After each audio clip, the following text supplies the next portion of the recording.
Hello hi good evening, Ram Ram, Radhe Radhe, जय श्री कृष्णा। मैं गार्गी सारस्वत आप सभी का स्वागत करती हूं एक बार फिर से आपके अपने प्यारे परिवार टारगेट विद अंकित पर।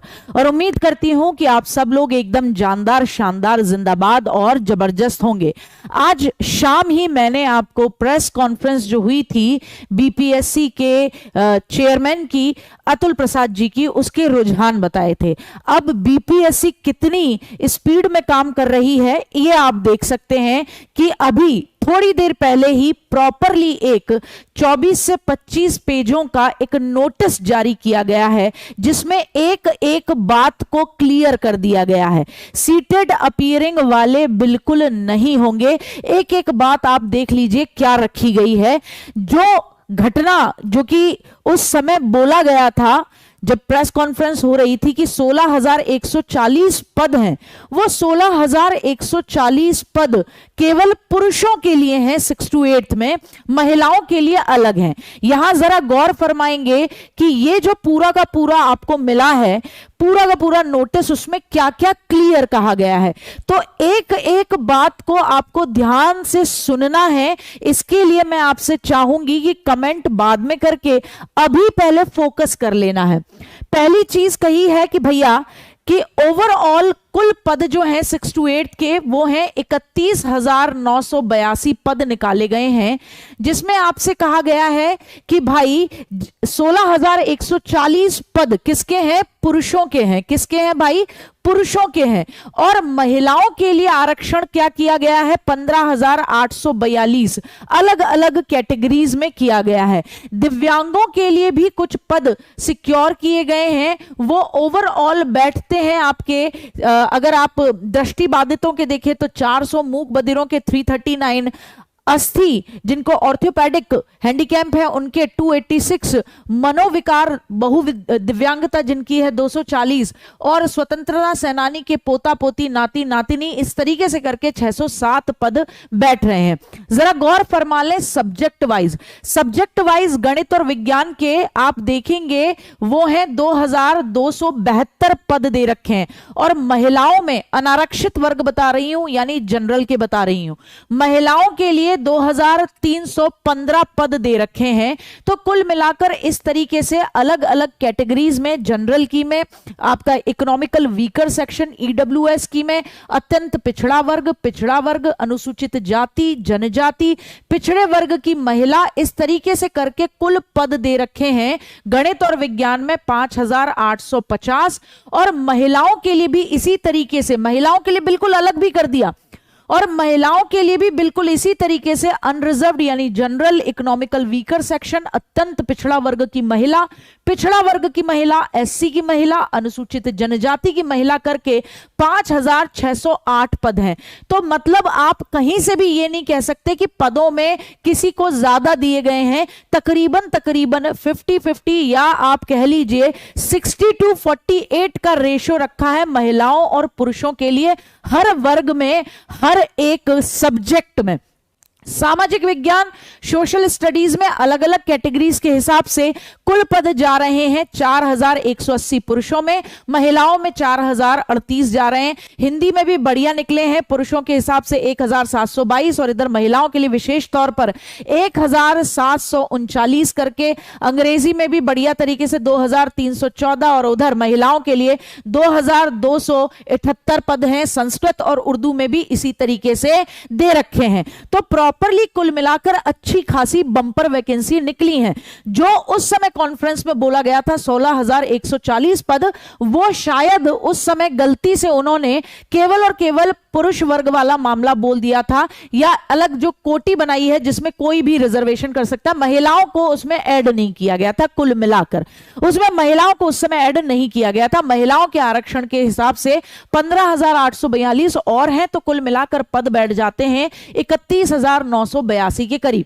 और कहा है कि भैया देखिए मूल वेतन 28,000 और प्रतिमाह और अनुमान्य भत्ते मिलेंगे, ठीक सारी बातें बताई हैं। और उसके बाद कहा है योगदान की तिथि से 2 वर्षों की अवधि परिक्षम्यमान अवधि मानी जाएगी, यानी उस समय प्रोबिशन पीरियड माना जाएगा आपको जॉब मिलती है तो। और परिवीक्षा अवधि संतोषजनक नहीं पाए जाने पर प्रोबिशन पीरियड का विस्तार 1 वर्ष के लिए और कर दिया जाएगा। जनरली ऐसा होता नहीं, गवर्नमेंट जॉब लग जाती है, अच्छे से मेहनत से काम करो, प्रोबेशन पीरियड से कोई नहीं जाता।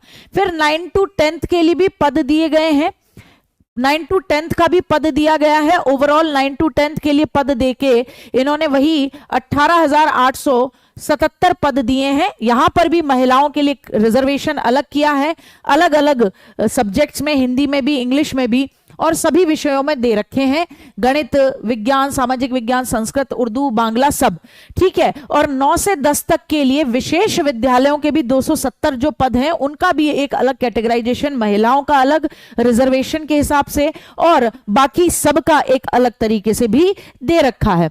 तो कुल मिलाकर ये तो 11 से 12 तक का इनका ये मामला है। आपका फोकस 6 to 8 पर था तो आप 6 to 8 वाले को प्रॉपरली देख सकते हैं कि हाँ भाई प्रॉपर आ रहे हैं। वो जो बात चली थी उस समय पर वो क्लियर हो गई है कि महिलाओं के लिए एक अतिरिक्त जो रिजर्वेशन किया गया है उसके बाद पद वही पहुंच जाते हैं जो हम मान रहे थे 31,000 के करीब। ठीक साहब, अब उसके बाद बात आती है, ये सब कुछ क्लियर हो जाने के बाद बात निकल कर आती है, जैसा कि एक एक चीज ध्यान से सुनिएगा भाई, एक एक चीज ध्यान से सुनिएगा।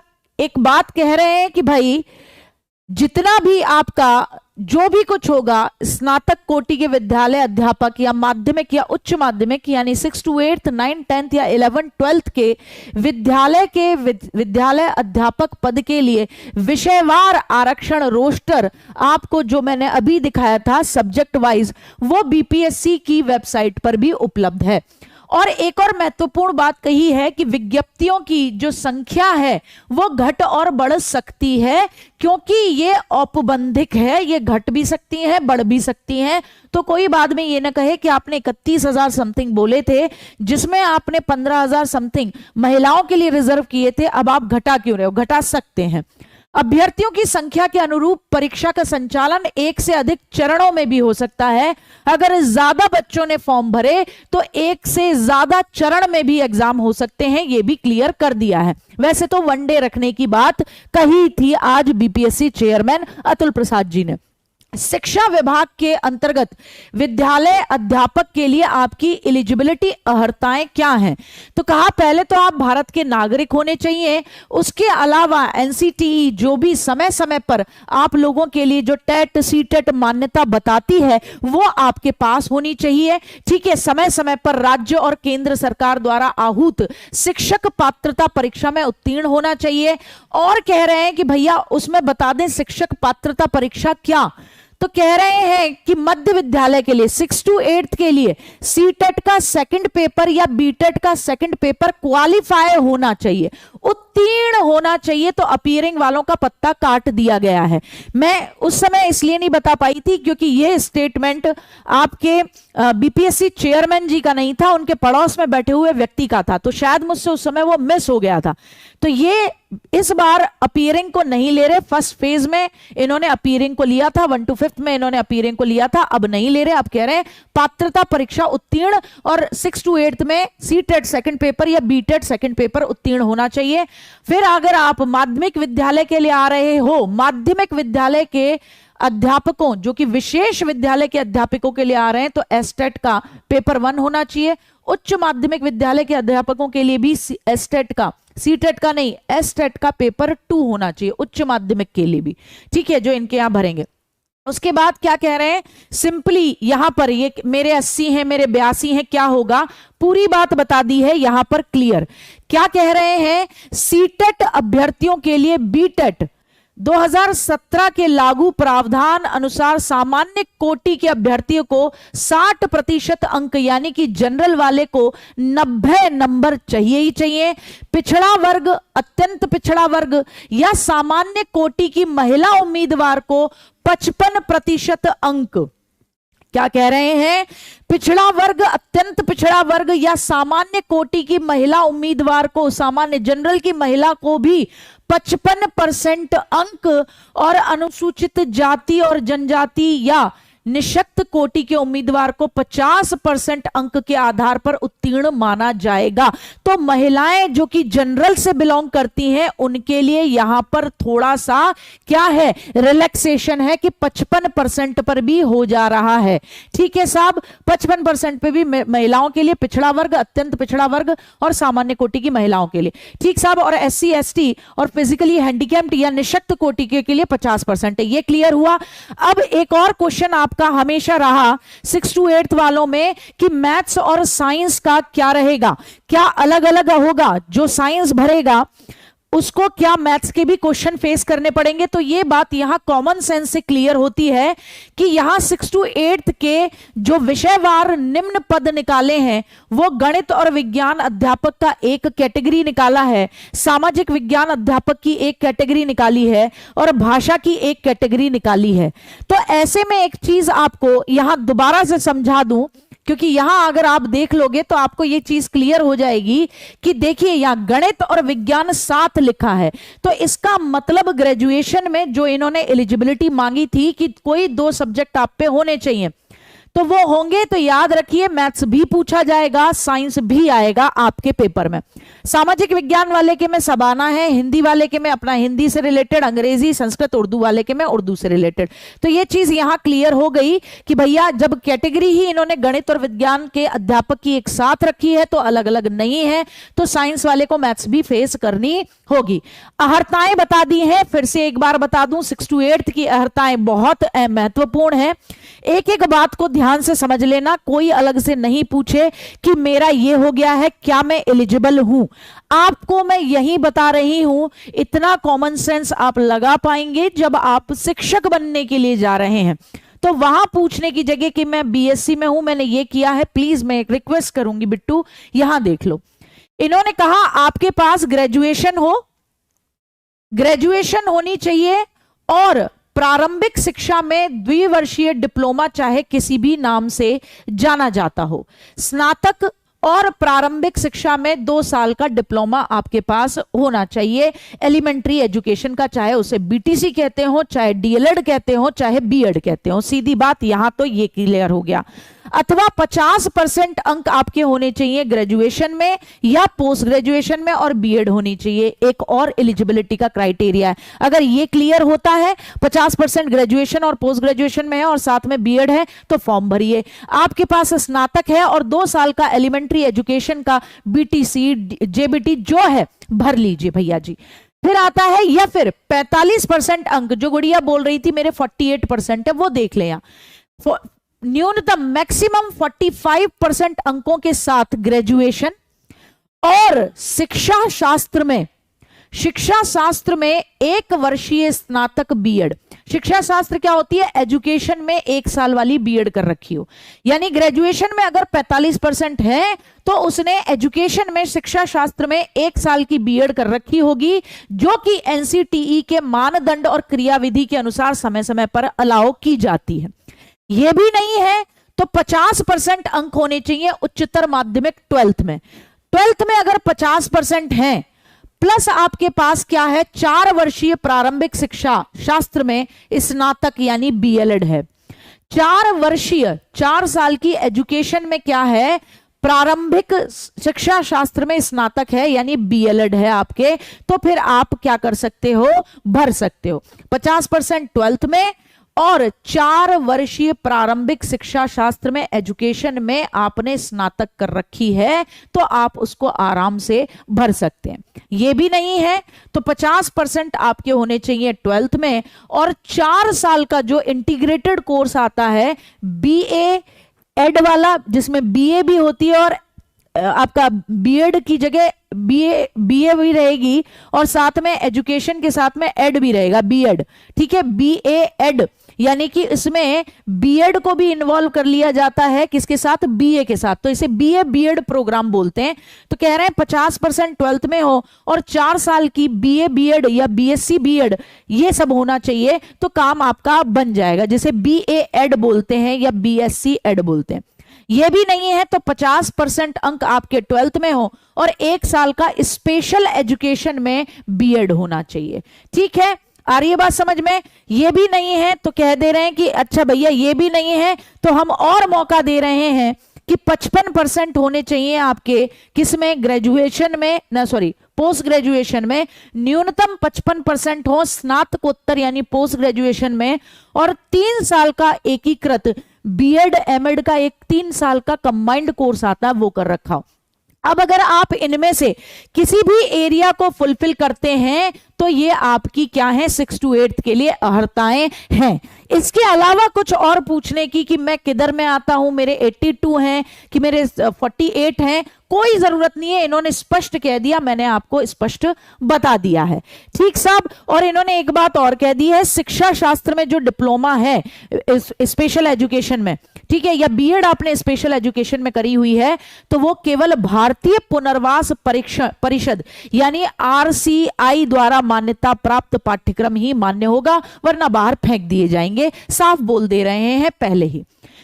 और इसके अलावा कह रहे हैं कि जो भाषा विषय में भरने को तत्पर बैठे हैं कि मैं हिंदी में भरूंगा कि मैं इंग्लिश में भरूंगा, तो कह दे रहे हैं कि भैया 6 to 8 में भाषा वाले के पास क्या होनी चाहिए, ग्रेजुएशन में इंग्लिश है तो इंग्लिश ऑनर्स की हो, हिंदी है तो हिंदी ऑनर्स किया हो, या फिर सब्सिडरी विषय के रूप में पढ़ा हो, सब्सिडरी विषय के रूप में पढ़ा हो उसने, यानी कि उसने जो 3 साल जो पढ़ाई होती है उसमें उसका एक सब्जेक्ट ये हो। अब यहां आपका एक सवाल कईयों बार आया है कि मैम मैंने तो एंड में जाके ये वाला हिंदी छोड़ दिया था, तो बेटा कोशिश करना जो 3 साल सब्जेक्ट चले उसी को फोकस करो, क्योंकि इस बार बीपीएससी ने साफ कह दिया हम एंटरटेन नहीं करेंगे, पहले फेज में कर लिया, हमारे ह्यूमन रिसोर्स खराब होते हैं, तो अच्छे तरीके से अपनी अर्हताएं देख लें, कोई भी बाद में ये ना कहे कि मैं तो 2 साल था, मैं मान्य हूं या नहीं, बोले जो 3 साल में हो वो देखते हुए चलना।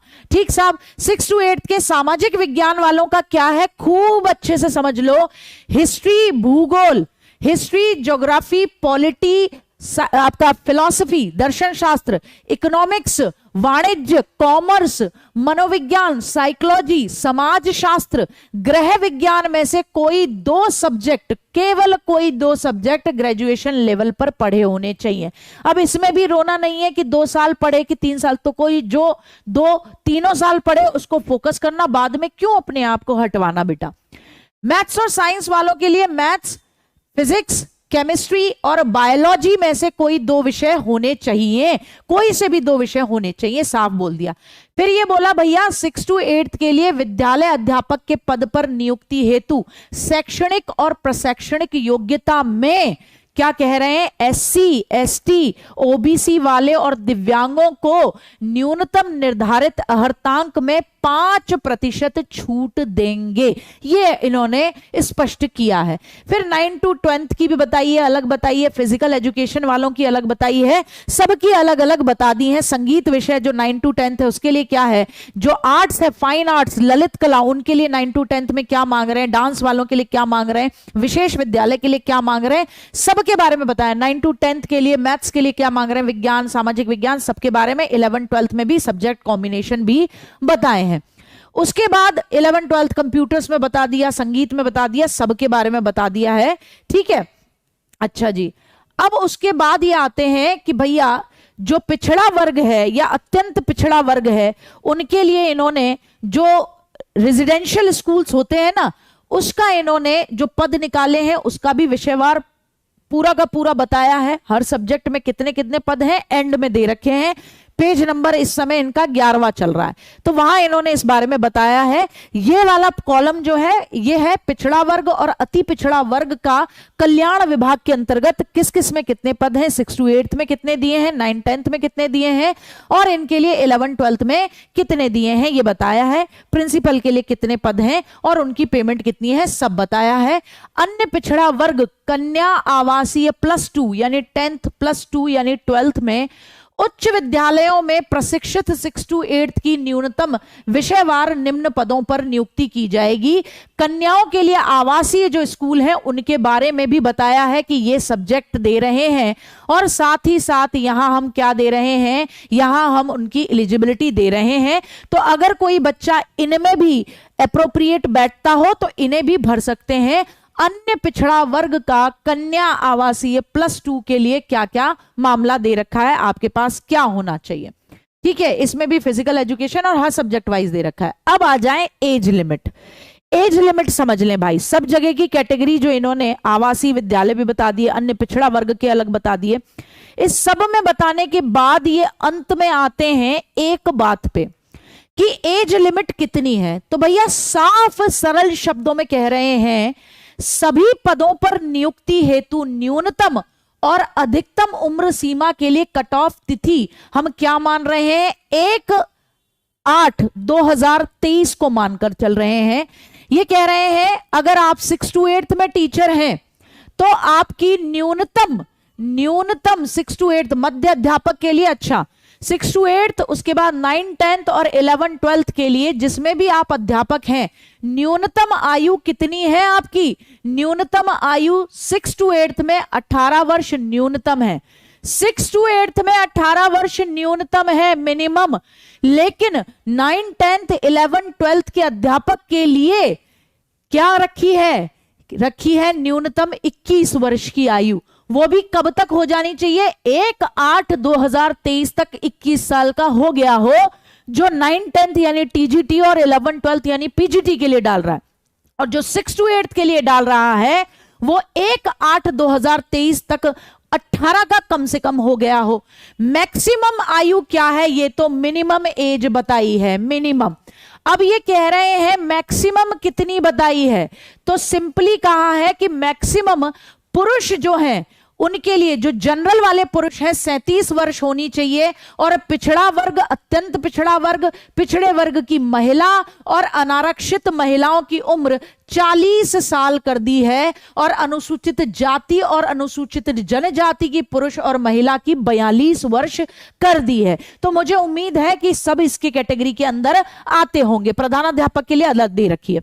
अब विशेष तौर पर एक बात कही है कि भैया माध्यमिक या माध्यमिक शिक्षक और उच्च माध्यमिक में नियुक्ति हेतु कुछ छूट दे रहे हैं कि भाई हम यहां पर पहले से जो बच्चों का कुछ मामला रहा है बिहार में, उनकी कुछ छूट दी जा रही है कि भैया हम उन्हें 4 वर्ष की छूट देंगे। यहां कह रहे हैं कि एस्टेट 2023 के पेपर 1 के विषय हिंदी, अंग्रेजी, गणित, विज्ञान, सामाजिक विज्ञान, संस्कृत, उर्दू, एस्टेट 2023 के पेपर 2 के विषय अंग्रेजी, गणित, भौतिकी, रसायन शास्त्र, प्राणी शास्त्र, वनस्पति शास्त्र, मैथिली में सभी कोटि के प्रशिक्षित अभ्यर्थियों को निर्धारित अधिकतम आयु सीमा में 4 वर्ष की छूट दी जाएगी 1/8/2023 तक की अवधि में। ओवर एज अभ्यर्थियों के लिए देय होगी। ये वहीं वाले लोगों के लिए है, कुछ मामले से रिलेटेड है।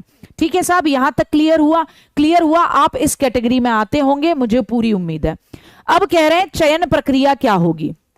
चयन प्रक्रिया क्या होगी, तो सिंपली कह रहे हैं लिखित परीक्षा करवाएंगे, रिटन कराएंगे, और रिटन में यही जो मैंने आपको बताया था कि भैया 30 नंबर की तो लैंग्वेज होगी, 40 नंबर का जीके जीएस, 80 नंबर का आपका अपना सब्जेक्ट। तो क्या है इसके अंदर पूरा मामला, चाहे आप अन्य पिछड़ा विभाग, कल्याण विभाग की पदों की वो भर रहे हो, जितनी भी वैकेंसी आई हैं उसे भर रहे हो, या फिर आप सामान्य विद्यालय में भी 6 to 8 के लिए भर रहे हो, तो बोल रहे हैं आपका एक एलिजिबिलिटी पेपर होगा जिसमें इंग्लिश, 2 लैंग्वेज होंगी, एक तो होगी इंग्लिश और दूसरी हिंदी, उर्दू या बांग्ला में से कोई एक हो सकती है। क्या हो, इंग्लिश तो है ही है, हिंदी, उर्दू, बांग्ला में से कोई एक आप चुन लीजिए, और कम से कम इसमें आपको 30%, 30 नंबर का 3%, 30% यानी कि 9 मार्क्स चाहिए ही चाहिए। क्या चाहिए, 9 मार्क्स चाहिए ही चाहिए। फिर कह रहे हैं सेकंड जो भाग होगा आपके पेपर का, क्योंकि 3 कैटेगरी में है जिसमें जीके जीएस है, उसमें कह रहे हैं उसमें क्या रहेगा, गणित रहेगा, रीजनिंग रहेगा, जीके रहेगा, जीएस रहेगा, विज्ञान भी रहेगा, ठीक है, और सामाजिक विज्ञान एसएसटी रहेगा, भारतीय राष्ट्रीय आंदोलन रहेगा, आपका ज्योग्राफी रहेगा, ईवीएस शामिल है। भाग 3 में 6 to 8 के अध्यापक के लिए एक विषय पत्र है जो वो अपने सब्जेक्ट के हिसाब से चुनेगा। गणित और विज्ञान सामाजिक विज्ञान की अलग है, हिंदी, उर्दू, संस्कृत और अंग्रेजी का अलग है। ठीक साहब, यहां एक बात इन्होंने क्लियर कर दी है कि उपरोक्त विषय पत्रों के पाठ्यक्रम SCERT या NCERT से संबंधित होंगे। विषय पत्रों के पाठ्यक्रम पेपर का जो मामला रहेगा, सिलेबस रहेगा, SCERT और NCERT से है, लेकिन इसका स्तर, लेवल उम्मीदवार हेतु निर्धारित न्यूनतम अर्हता के आलोक में होगा। यानी लेवल हम, आप 6 to 8 के लिए हैं तो हम आपसे 12th पूछ सकते हैं, आप 9 to 10 के लिए पोस्ट ग्रेजुएशन पूछ सकते हैं, ऐसा मामला हम आपसे पूछेंगे। ठीक साहब, आगे बढ़ जाएं। फिर उसके बाद इन्होंने कहा कि भैया भाषा यानी पेपर 1 क्वालिफाइंग होगा, MCQ बेस्ड पेपर होगा, नेगेटिव मार्किंग नहीं है और उक्त लिखित परीक्षा हेतु पुनर्मूल्यांकन का प्रावधान नहीं है, रीचेकिंग नहीं है।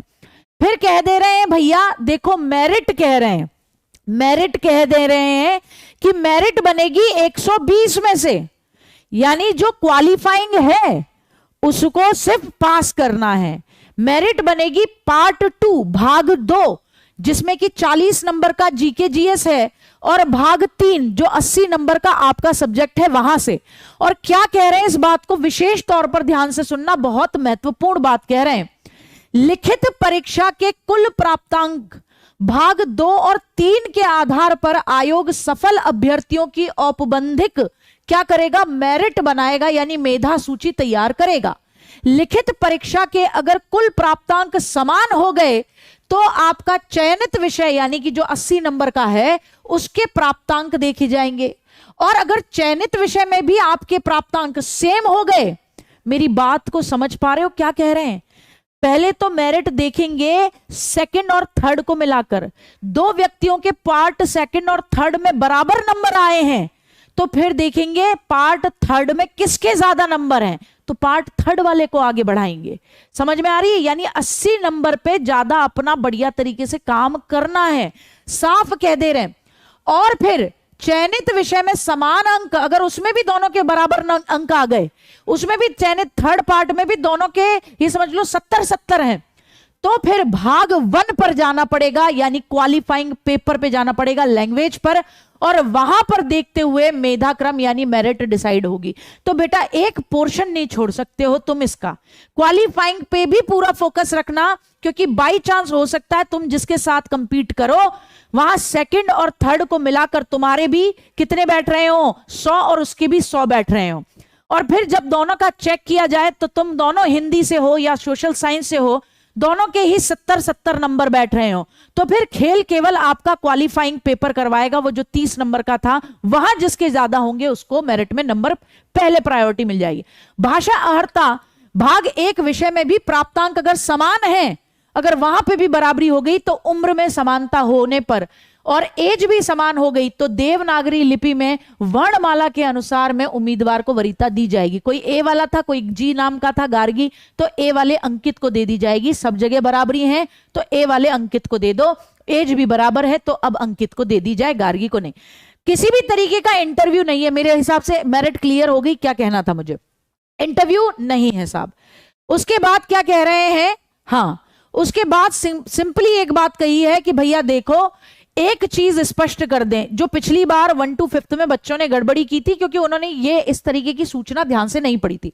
शिक्षा विभाग के अंतर्गत विद्यालय अध्यापक के पदों पर नियुक्ति हेतु अभ्यर्थियों को आवेदन करने के समय 3 जिले, जब फॉर्म भरोगे 3 जिले का अधिमानता अवरोही क्रम में देना होगा। अपनी प्रायोरिटी भरनी होगी कि किधर किधर जॉब चाहते हो, 3 का सफल, वो भी अवरोही क्रम में देनी है, समझ लेना।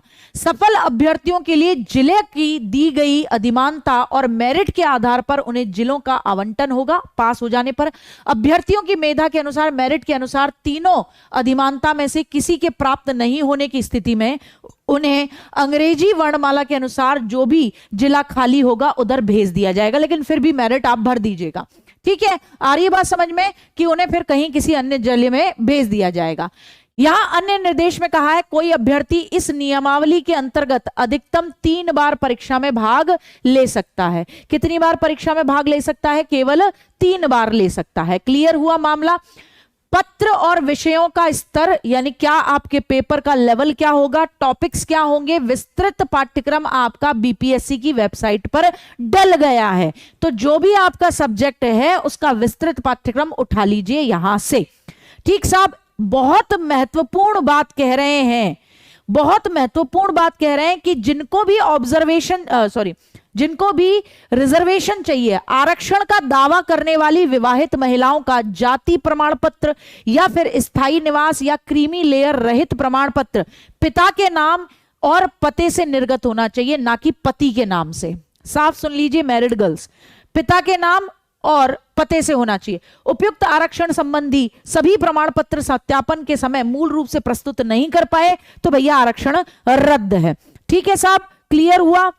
अच्छा जी, इतना समझ में आ गया। अपनी आरक्षित कोटि को भर दीजिएगा वरना आरक्षण नहीं मिलेगा, सिंपली ये भी बात बोलिए। और अब सुन लो भैया, कोड है, पेपर भरते हो तो अगर आप अनारक्षित में हो तो आपको कोड भरना पड़ेगा 01, एससी से हो तो 02, इस तरीके से मामला है। ईडब्ल्यूएस वालों ध्यान से सुन लो, सबके लिए सारी बातें बोली हैं। आपका ईडब्ल्यूएस तभी मान्य होगा जब वो वित्तीय वर्ष 2022-23 का है, अन्यथा ईडब्ल्यूएस मान्य नहीं होगा। 2022-23 का यानी एक साल पहले वाला, अन्यथा मान्य नहीं होगा। साफ बोल दे रहे हैं। बोले भैया फिर हमसे मत कहिएगा कि भैया हमारा अभी बनवाया है ना, साफ बोल रहे हैं तभी मान्य होगा वरना नहीं होगा। सभी वांछित प्रमाण पत्र वगैरह सब जो भी आप रिजर्वेशन के लिए डाल रहे हो, जो भी आप ईडब्ल्यूएस का डाल रहे हो, बोल रहे हैं सब आपके जितना भी डॉक्यूमेंट है, एकेडमिक, आपका सीटेट जो भी है या एसटेट जो भी है, दक्षता परीक्षा, आरक्षण, स्थायी निवास प्रमाण पत्र, सबका आवेदन करने की अंतिम तिथि 25/11/2023 तक की ही होनी चाहिए। यानी जो लास्ट डेट भरी है, दी है फॉर्म भरने की, तभी तक की होनी चाहिए, उसके बाद का कोई डॉक्यूमेंट नहीं लगेगा। तो गुड्डा, फॉर्म भरने से पहले 7 दिन का समय मिलता है। अगर किसी ने गलती से, मेरे में कुमारी हो गया है मैडम, मेरे उसमें आधार कार्ड में, मेरे इसमें ये हो गया है, अपना सब सटीक करवा लो, क्योंकि साफ कह रहे हैं सीटेट बीटेट जो भी है, आपके जितने भी डॉक्यूमेंट हैं, सब कुछ, स्थायी निवास प्रमाण पत्र, रिजर्वेशन का मामला, सब 25/11/2023 से पहले पहले का होना चाहिए, 25/11/2023 तक का होना चाहिए। कोई ये सोचे कि एग्जाम हो जाए, पास हो जाऊं, उसके बाद में मैं 15 दिन जाके एफिडेविट लगा दूंगी, बख्शेंगे नहीं, इस बार साफ बोल दिए हैं। ठीक है, यदि विलंब शुल्क के आवेदन देने का प्रावधान है, क्योंकि लेट वालों का भी था, तो भी बोले कि 25 तारीख के बाद का किसी का कोई डॉक्यूमेंट हम क्या नहीं करेंगे, कंसिडर नहीं करेंगे। अन्य जानकारी दे रखी है कि ईडब्ल्यूएस का दावा करने वालों के लिए फोटो पहचान पत्र चाहिए। कुल मिलाकर आवेदन करते समय किन चीजों का ध्यान रखना है उनके बारे में कहिए। अब बात आती है फीस कितनी देनी है। तो फीस में कहा है अभ्यर्थी को प्रत्येक पद के लिए, अभ्यर्थी को अच्छा यहां एक चीज और बोल रहे हैं, प्रमाण पत्र जाली या गलत मिले तो फिर कानूनी कार्यवाही हो जाएगी, तो सोच लेना। ठीक है, तो फर्जी काम कोई नहीं चलेगा। इस बार हम बहुत ढंग से चेक करेंगे। पिछली बार हमने बहुत लीनियंसी अपनाई थी, जो बच्चियां सेलेक्ट हुई हैं उन सब ने बताया था कि पिछली बार बहुत सारी चीजों में कह दिया था ठीक है मंगवा लो घर से, बोले अब नहीं एंटरटेन करेंगे, सब अपना सटीक रखना। कह रहे हैं भैया अभ्यर्थियों को प्रत्येक पद के लिए, किसी ने अगर भरा है 6 to 8 के लिए भी, 9 10 के लिए भी भरा है, 11 12 के लिए भी भरा है, हर पद के लिए बायोमेट्रिक फीस के रूप में 200 रुपए अलग अलग देने होंगे। जनरल वाला जिस भी कैटेगरी के लिए भर रहा है वो 750 रुपए और देगा। SC ST वाले के 200 रुपए हैं। सभी आरक्षित अनारक्षित वर्ग की महिलाओं के लिए, चाहे वो जनरल में आती हो, चाहे किस में आती हो, रिजर्वेशन वाले कोटे में आती हो, महिलाओं के लिए 200 रुपए हैं। दिव्यांग बच्चों के लिए, जिनके पास दिव्यांगता 40% से ज्यादा है, उनके 200 रुपए हैं। बाकी सभी उम्मीदवारों के लिए 750 रुपए हैं। साफ कह रहे हैं ऐसे अभ्यर्थी जो ऑनलाइन आवेदन में आधार संख्या भरते हैं तो उन्हें बायोमेट्रिक के रूप में 200 रुपए अतिरिक्त देने की जरूरत नहीं, लेकिन जो आधार नहीं लगा रहा उसको 200 देने पड़ेंगे बायोमेट्रिक फीस के रूप में। जो आधार भर रहा है फॉर्म में भरते समय उसको 200 रुपए अलग से देना नहीं है। और ये कह रहे हैं कि भैया साफ कान खोल के सुन लो, आधार से आपका क्या जुड़ा होना चाहिए, मोबाइल संख्या लिंक्ड होनी चाहिए, उसका अंकन करना जरूरी है। ठीक है, नहीं है तो आधार से अपना रीसेंट मोबाइल नंबर अंकन करवा लीजिए। साफ कह रहे हैं आधार लिंक मोबाइल नंबर नहीं होने की स्थिति में यथाशीघ्र मोबाइल नंबर को आधार से लिंक करा लें, वरना मोबाइल पर ओटीपी की समस्या उत्पन्न होगी और फिर बाद में हम कोई नोटिफिकेशन भेजेंगे, आप कहेंगे हम पे आया नहीं, हम एंटरटेन नहीं करेंगे। साफ कह दिया।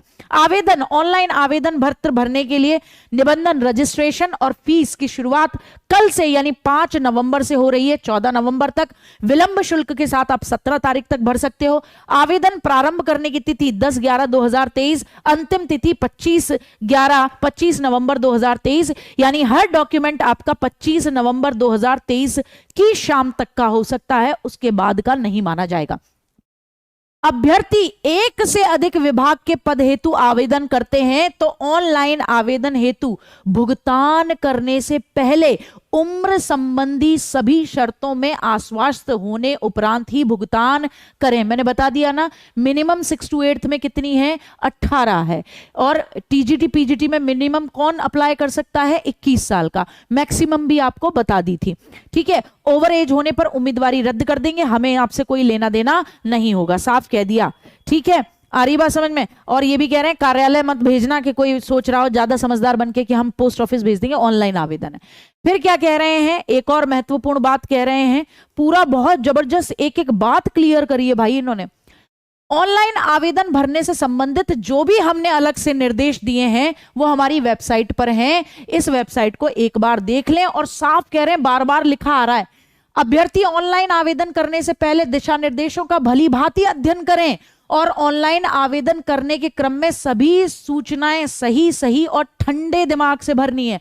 क्या कह रहे हैं, रजिस्ट्रेशन के बाद परीक्षा का शुल्क ऑनलाइन पेमेंट करने से पहले सुनिश्चित कर लो कि तुम्हारी रजिस्ट्रेशन में सारी डिटेल्स सही हैं या नहीं है। आपने पेमेंट कर दी तो फिर प्रविष्टियों को रजिस्ट्रेशन करते समय जो भरी थी कि मेरे में कुमारी गलत हो गया, कि पापा के में वी एक्स्ट्रा लग गया, बोले एडिट नहीं करने देंगे, साफ कह रहे हैं इस बार। एप्लीकेशन फॉर्म सबमिट करने के बाद एडिट करने का कोई प्रावधान नहीं। जब आप फॉर्म भर दें, एप्लीकेशन फॉर्म सबमिट कर दें, उसके बाद उसी समय लॉगिन करके डैशबोर्ड पर डाउनलोड फील्ड एप्लीकेशन सेक्शन से भरा हुआ आवेदन डाउनलोड कर लीजिएगा। वैसे अभ्यर्थी जिन्होंने ऑनलाइन आवेदन की प्रक्रिया पूर्ण कर ली, फिर भी किसी त्रुटि के दृष्टिगत फिर भी कोई गलती हो गई, जब ऑनलाइन अपना डाउनलोड फील्ड एप्लीकेशन सेक्शन से अपना फॉर्म डाउनलोड किया तो पाया अरे मैंने तो गड़बड़ी कर दी, तो कह रहे हैं बाबू गड़बड़ी कर दी, बहुत अच्छी बात है, लेकिन आप अगर अपना आवेदन कैंसिल करना चाहते हो तो वो रजिस्ट्रेशन और भुगतान की अंतिम तिथि के पहले ही अपने एप्लीकेशन को कैंसिल कर दो और उसी आईडी जिससे पहले वाला फॉर्म भरा था, उसी आईडी और ईमेल आईडी, उसी आईडी और मोबाइल नंबर से दूसरा रजिस्ट्रेशन नए सिरे से फीस के साथ में नई दोबारा देनी पड़ेगी, फीस के साथ भुगतान करने की प्रक्रिया पूर्ण कर सकते हैं। पहली वाली का हम पैसा नहीं देंगे। तो अब देखो, टीचर बनने वाले हो, गलती नहीं होनी चाहिए। फॉर्म फीस भरने से पहले खूब अच्छे से देख लेना, जो गुड़ियाएं जो बच्चे बाहर भरवाते हैं छाती पे चढ़ जाना उसके, बोले पहले मैं चेक करूंगी एक एक। वो कहे दीदी टाइम नहीं है, बोले टाइम नहीं है भैया 10 रुपए एक्स्ट्रा ले, लेकिन मैं इसके चक्कर में अपने 200 रुपए एक्स्ट्रा नहीं लगवाऊंगी या मैं 700 रुपए अपने एक्स्ट्रा नहीं लगवाऊंगा, तो मुझसे 10 रुपए एक्स्ट्रा ले ले, मुझे पूरा एक पीसी दे दे, मैं खुद देखूंगा, ठीक है, क्योंकि कह रहे हैं पैसा वापस नहीं होगा। फिर ये कह रहे हैं कि भैया अगर कोई गलती होती है तो तुम्हारी गलती है, आयोग जिम्मेदार नहीं है। मूल प्रमाण पत्र अंक प्रमाण पत्र से मिलान करने के क्रम में आपके पेपर वेरिफिकेशन में कोई गलती मिली तो उम्मीदवारी तो आपकी वो है मामला, ठीक है, हमारा इससे कोई लेना देना नहीं है। ऑनलाइन आवेदन में आपका ईमेल आईडी, मोबाइल नंबर, आपका यूजर नेम, पासवर्ड को सुरक्षित रखने की भी जिम्मेदारी आपकी है।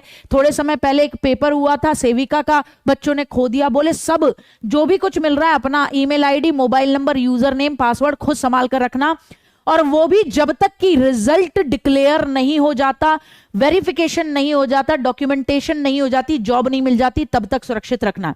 अभ्यर्थी ऑनलाइन आवेदन भरने के क्रम में अपने ही जो आपका वर्किंग मोबाइल नंबर और ईमेल आईडी है उसे भरें, और ऐसी आलतू फालतू जो चल नहीं रही हो वो मोबाइल नंबर नहीं डालना है, ठीक है। मात्र रजिस्ट्रेशन और परीक्षा शुल्क भर देने को रजिस्ट्रेशन नहीं माना जाएगा। ऑनलाइन आवेदन पूरा करना होगा, या केवल आपने फीस भर दी है या आपने अपना रजिस्ट्रेशन कर दिया है तो इसे पूरी तरह से आवेदन नहीं माना जाएगा। सारी इसके अंदर स्टेप्स भरने होंगे।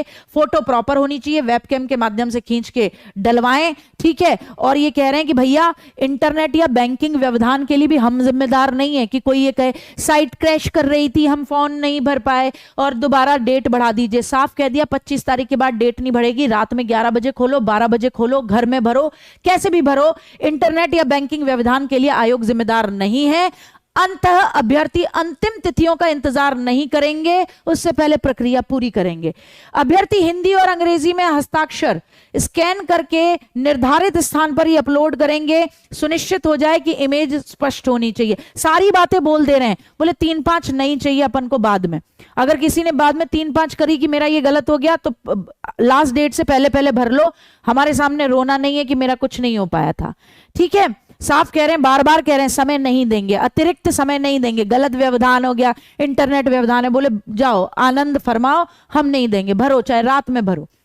साफ कह रहे हैं कि भैया एक चीज और समझ लेनी है भाई, ये कह रहे हैं यह भी सुनिश्चित कर लो कि जो डाउनलोड किया था ना, कि आपका एप्लीकेशन फॉर्म आपने डाउनलोड किया था, सबमिटेड एप्लीकेशन फॉर्म, उसके हर एक पेज पर, बहुत इंपॉर्टेंट बात है बाबू, इसको समझ लेना, जो आपने फॉर्म भरने के बाद अपना जो फील्ड या सबमिटेड एप्लीकेशन फॉर्म डाउनलोड करने के लिए कह रहे हैं कि डैशबोर्ड पे एक ऑप्शन आता है वहां से, तो कह रहे हैं कि डाउनलोड करने के बाद आवेदन की हार्ड कॉपी के हर एक पृष्ठ पर आपका रजिस्ट्रेशन नंबर, बार कोड और सबमिटेड एप्लीकेशन नंबर होगा।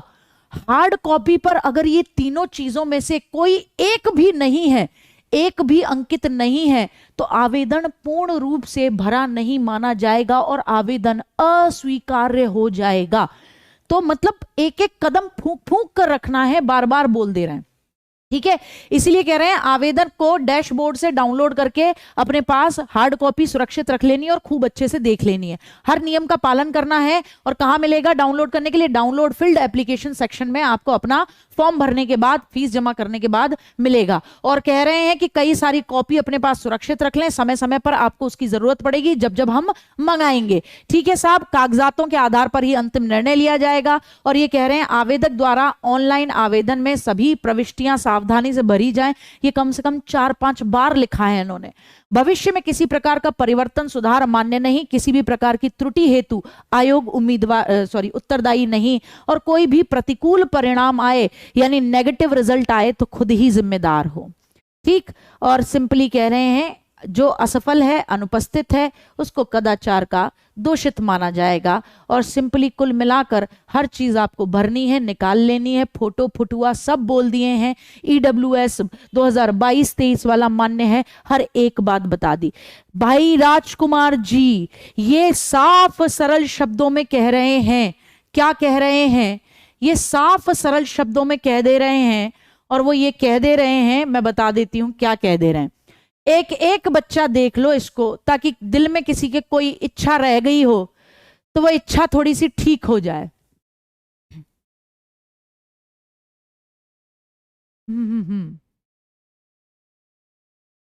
ये तो एज है, ये तो एज है।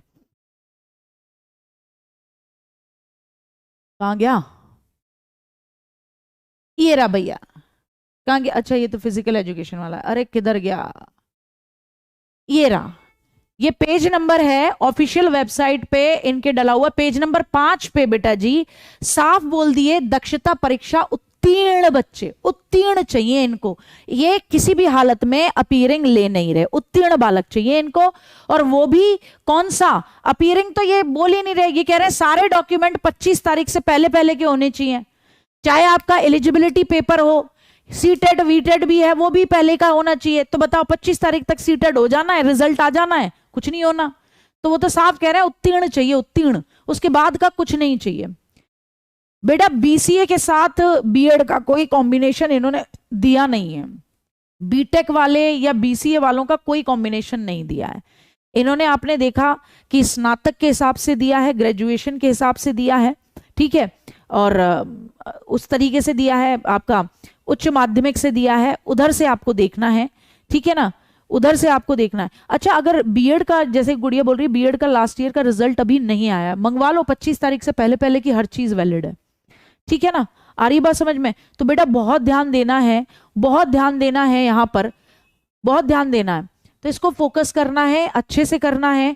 और कल लेकर आने वाली थी मैं आज ही कि हम आपके लिए चयन बैच में क्या क्या लेकर आ रहे हैं फ्री ऑफ कॉस्ट यूट्यूब पे, लेकिन इसे ले आई हूं अब चयन बैच में सुबह लेकर आ रही हूं कि हम वो 40 नंबर में क्या क्या आपको करवा रहे हैं, या अन्य में भी हम आपकी क्या क्या मदद करवाएंगे।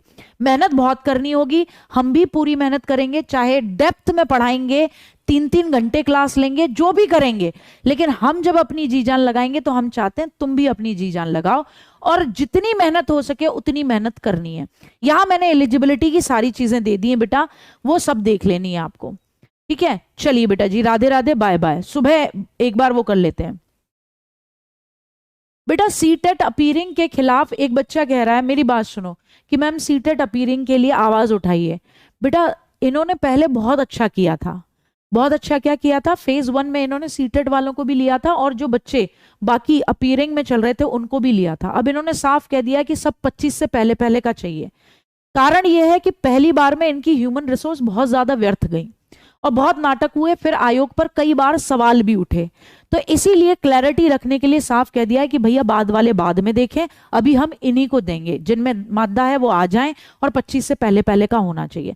तो अभी अगर कोई बच्चा ये कह रहा है सीटेट अपीयरिंग वालों के लिए आवाज उठाइए, तो बेटा मुझे नहीं लगता, क्योंकि ये पॉलिटिकल मुद्दा नहीं है, ये आयोग के अंदर कन्फेडरेशन में आने वाला मामला है, उसके ज्यूरिडिक्शन का मामला है, और हम यूपी में बैठ के बिल्कुल नहीं कुछ कर सकते। ये बात भी मान लो बाबू, ये बात मान लो, अगर यूपी के अंदर कुछ हो रहा होता तो हमारा आवाज उठाना बनता भी था, अन्य स्टेट के अंदर हम चने भी नहीं भूजते हुए महसूस होंगे। ठीक है बिट्टू, चलो।